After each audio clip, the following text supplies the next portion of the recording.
서울 아파트값이 14주 연속 하락세를 이어가자 전세를 끼고 아파트를 산 갭투자 매물이 쏟아지고 있습니다. 주택 청약에 성공하고도 은행에서 돈을 못 빌려 계약을 포기하는 사례가 속출하고 있습니다. 한진그룹이 어제 주주 친화 정책을 포함한 그룹 중장기 비전을 발표하면서 시장에서는 한진그룹 관련주들이 일제히 상승했습니다.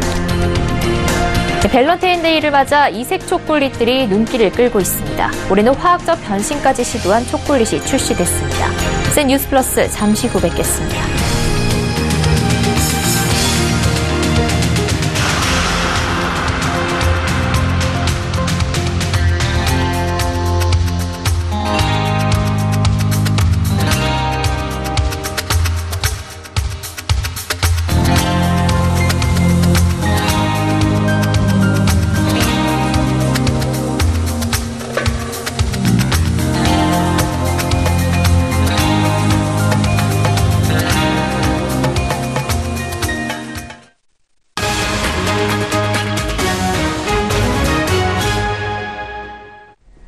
시청자 여러분 안녕하십니까? 센 뉴스 플러스 양한나입니다.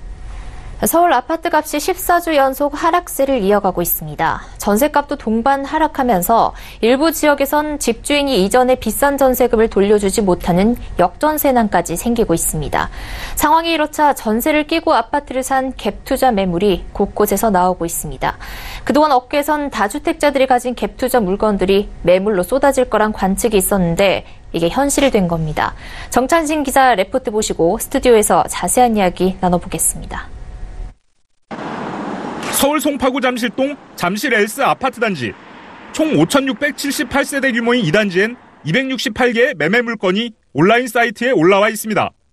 이 중 전세를 낀 매물은 34채, 전용 84제곱미터의 경우 15억 8천만 원입니다. 그런데 이 집주인은 전세 8억 7천만 원 안고 매매란 조건을 내걸었습니다. 전세를 끼고 산 갭투자 물건이란 얘기입니다. 그동안 전세값과 집값 차이가 크지 않아 갭투자 거래가 활발했던 강북 지역은 어떨까? 노원구 상계동 노원 아이파크에선 매매 물건 27개 중 전세 낀 매물은 4채, 전용 121제곱미터의 아파트를 5억 4천만 원에 내놓은 집주인은 급매, 세입자 끼고 매매입니다란 조건을 내걸었습니다. 마포구 하현동 마포레미안 푸르지오 단지에선 132개의 매매 물건 중 전세를 끼고 내놓은 집은 15채로 나타났습니다. 이 단지 전용 59제곱미터의 경우 15억 5천만 원, 집주인은 매매, 전세 안고 등의 표현을 써가며 매물을 처분하려는 모습입니다. 그동안 정부는 다주택자를 겨냥해 대출 규제, 양도세 중과 등 강력한 수요 억제책을 내놨습니다. 자금력이 떨어지는 다주택자들이 매물을 쏟아내는 이유입니다. 서울경제TV 정창신입니다. 스튜디오에 부동산팀 정창신 기자 나와 있습니다. 정 기자, 요즘에는 수요자들이 부동산 물건 알아보려면 현장에 가기 전에 미리 온라인이나 모바일 등으로 직접 확인을 해보는데요. 이런 사이트에는 보통 가격이나 면적, 층과 같은 정보가 담겨 있는데 최근에는 전세를 끼고 사야 한다라는 조건이 붙는다고요? 네. 자, 앞선 레포트도 좀 보셨듯이 이 서울 송파구와 노원구, 이 마포구 등에서 어렵지 않게 전세 낀 매물들을 확인할 수 있었습니다. 그동안 부동산 온라인 사이트를 보면 이 매물 검색을 하다 보면 이 가격이나 면적 위주로 정보들이 좀 나왔었는데요. 하지만 최근에 보면 이 같은 가격이나 면적 같은 정보 외에도 이 집주인들이 전세를 끼고 매매한다라는 문구들이 붙어 있었습니다. 송파구 잠실헬스 아파트 단지의 경우에는 이 268개의 매물이 나와 있는데요. 이 중에 13%가량인 34채가 이 전세를 끼고 사야 한다는 문구가 붙은 매물들이었습니다. 이것이 서울 곳곳에서 이 비중이 크지는 않지만 쉽지 않게 이 같은 갭투자 물건들을 찾아볼 수 있었습니다. 그러니까 작년과 비교해본다면 확연히 달라진 모습입니다. 네, 전세를 낀 매물이 많아졌다는 건 이 다주택자들이 보유를 하기 부담스러워서 매물을 내놨다 이렇게 볼 수 있을까요? 네, 맞습니다. 이 정부는 다주택자들이 집을 여러 채 갖고 있지 말고 살 집 하나만 놔두고 다 내놔라. 아니면은 임대 등록을 하라라는 이 시그널을 꾸준히 보내왔습니다. 또 여기에다가 이 서울 아파트 입주 물량도 좀 증가하고 있는데요. 국토교통부에 따르면 2월부터 4월까지 서울 입주 물량이 12,000여 가구에 달합니다. 그러니까 작년 같은 기간 입주 물량과 비교해 보면 4배 정도 늘어난 수준인데요. 이같이 입주 물량이 늘어나면서 매매가 대비 전세 가격 비율, 즉 전세가율이 하락하거나 아예 전세 가격 자체도 떨어지고 있는 모습입니다. 자, 이렇게 되면 전세 만기가 도래한 집주인은 세입자에게 전세금을 되돌려주지 못하는 경우도 생깁니다. 이걸 역전세난이라고 부르는데요. 또 이 상황에서 세입자가 전세 계약을 연장하겠다고 하면 집주인은 기존 전세금에서 내린 만큼을 세입자한테 되돌려줘야 되잖아요. 그런데 이 집주인이 2년간 이 돈을 잘 불려서 돈이 충분히 있다면 문제가 안 되겠지만 다른 데 다 써버린 집주인이라면 참 난감한 상황일 겁니다. 이때 차액을 월세로 환산해서 세입자에게 다달이 이 돈을 주는 집주인도 생기는데요. 이걸 역월세라고 부릅니다. 이처럼 전세 낀 집을 가진 다주택자들은 이 말 그대로 이 깡통 전세를 더 가지고 있을 필요가 없는 겁니다. 네. 이런 현상에 대해서 전문가들은 어떻게 보고 있습니까? 네, 전문가들은 작년 이 정부가 내놓은 9.13 대책이 이 강력한 수요 억제책이라고 입을 모으고 있습니다. 이 보유세나 양도세 등 이 세금 부담을 피하기 위해 매물을 내놓을 거란 분석을 내놓고 있는데요. 한번 들어보시죠. 매매시장 위축이나 거래 감소, 향후 시세 차익의 낮은 기대감이 최근 갭투자 매물의 출회로 이어지고 있습니다. 여기에 공시지가나 공시가격 상승에 따른 보유세 세부담 회피 매물도 늘어날 것으로 보여지는데요. 특히 그 1가구 2주택의 경우 중복 보유 기간 2년 안에 이제 기존 주택을 매각하면 양도세에 대한 다주택자 중과를 피할 수도 있기 때문에 일부에서는 세부담 회피 매물도 시장에 나오는 것으로 보여집니다. 네, 4월에는 아파트 공시가격 발표도 나오는데요. 앞서 미리 발표가 된 단독주택이나 토지의 공시가격, 공시지가를 봤을 때 이 아파트 공시가격도 더 오를 가능성이 높은 상황인데요. 그렇게 되면 이 다주택자들이 가뜩이나 집값 하락의 압박을 받는 데다가 보유세 부담까지 겹치면서 더더욱 매물을 내놓지 않을까요? 네, 맞습니다. 그럴 가능성이 굉장히 큰데요. 이 전문가들 말대로 이 다주택자들의 세금 부담이 늘어나기 때문이죠. 만약 대출을 받아서 갭 투자에 나선 다주택자라면 올해 안에 금리라도 인상이 된다면 이 부담이 더 커질 텐데요. 집값은 지금 상황에서 오를 기미는 좀 보이지는 않고 또 전셋값도 동반 하락하는 추세여서 이 같은 이 시장에서의 갭 투자 매물은 당분간 이어질 것이란 관측이 좀 많습니다. 네, 지금까지 정창신 기자와 갭 투자 매물에 대해서 짚어봤습니다. 말씀 감사합니다. 네.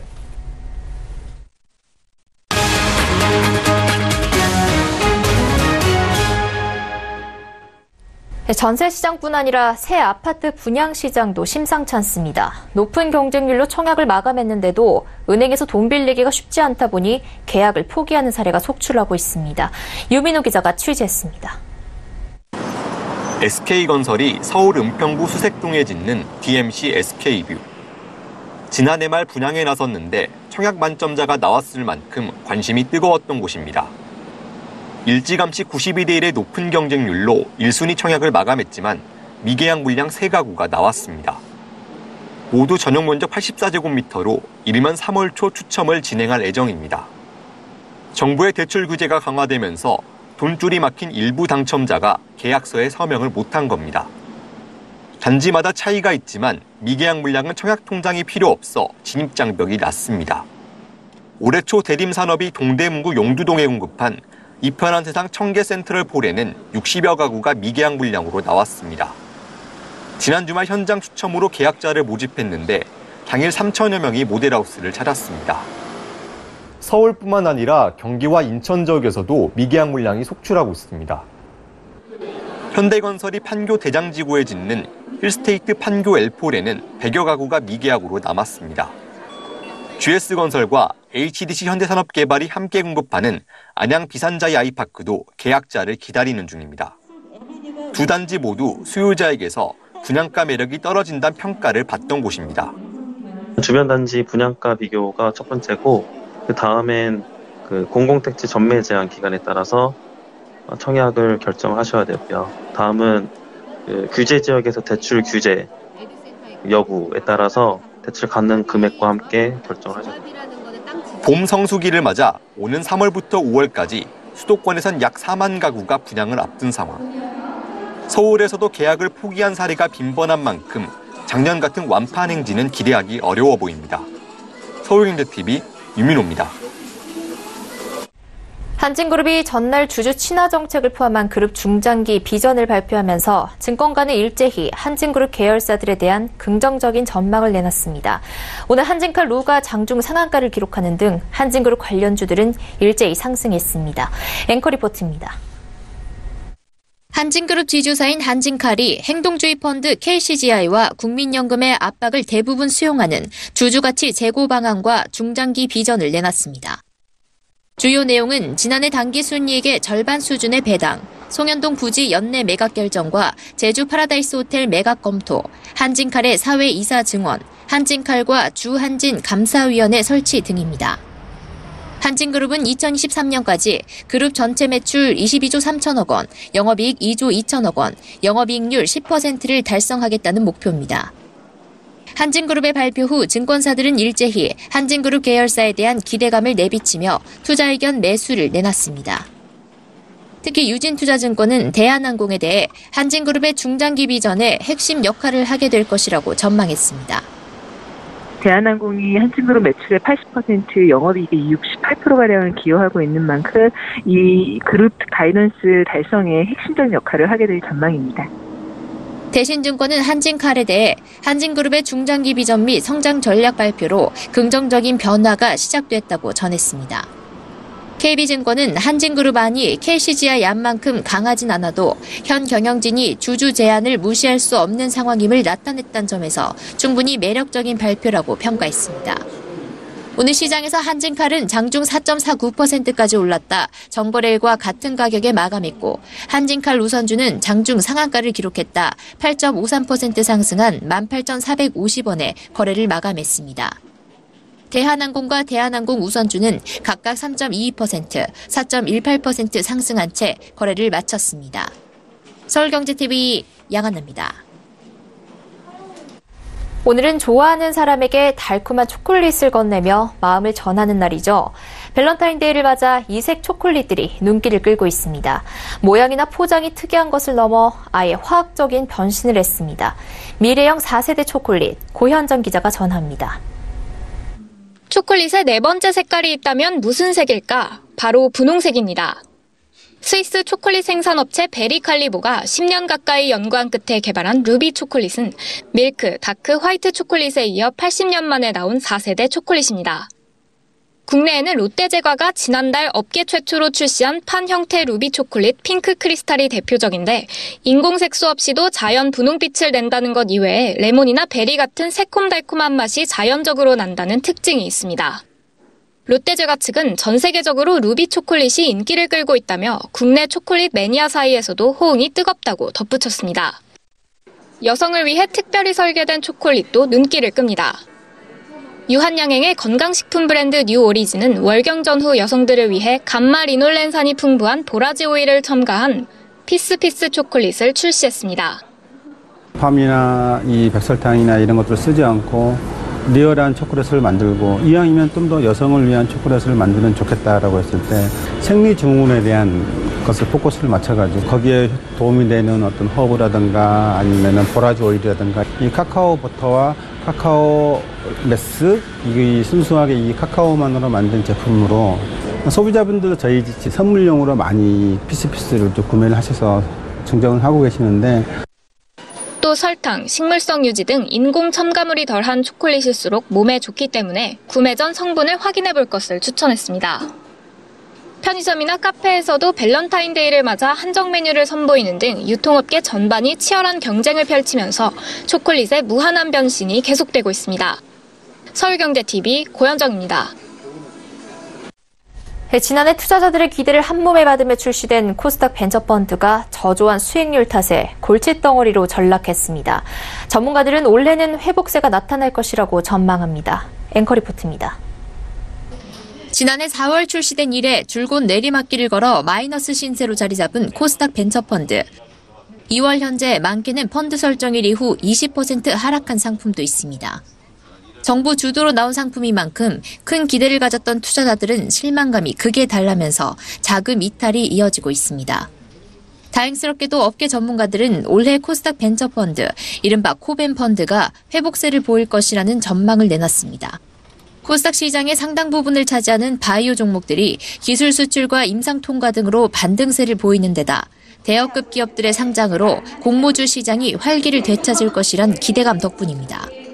올해 교보생명과 현대올뱅크, 바디프렌드, 이랜드 리테일 등 대여급 기업들의 상장이 예정돼 공모주 관련 펀드의 매력이 커지고 있습니다. 코스닥 벤처펀드는 공모주 물량 30% 우선 배정을 활용해 수익을 내는 구조입니다. 코스닥 시장 역시 이달 들어 외국인의 대규모 매수세에 힘입어 분위기 반전을 시도하고 있습니다. 한국거래소에 따르면 외국인은 코스닥 시장에서 이달 들어 전날까지 3,500억 원을 순매수했습니다. 지난달 한 달간 매수한 자금의 5배가 넘는 규모입니다. 올해 시장이 상반기까지는 그렇게 나쁠 것 같지는 않아서 약간 분위기가 바뀌었어요. 지수가 반등했으니까. 업계 관계자는 코스닥 벤처펀드가 3년이라는 장기 성과를 추구하는 펀드인 만큼 길게 봐야 한다는 조언도 덧붙였습니다. 서울경제TV 양한나입니다. 360만 중소기업인을 대표하는 중소기업 대통령으로 불리는 제26대 중소기업 중앙회장 선거를 앞두고 후보자들이 표심 잡기에 분주합니다.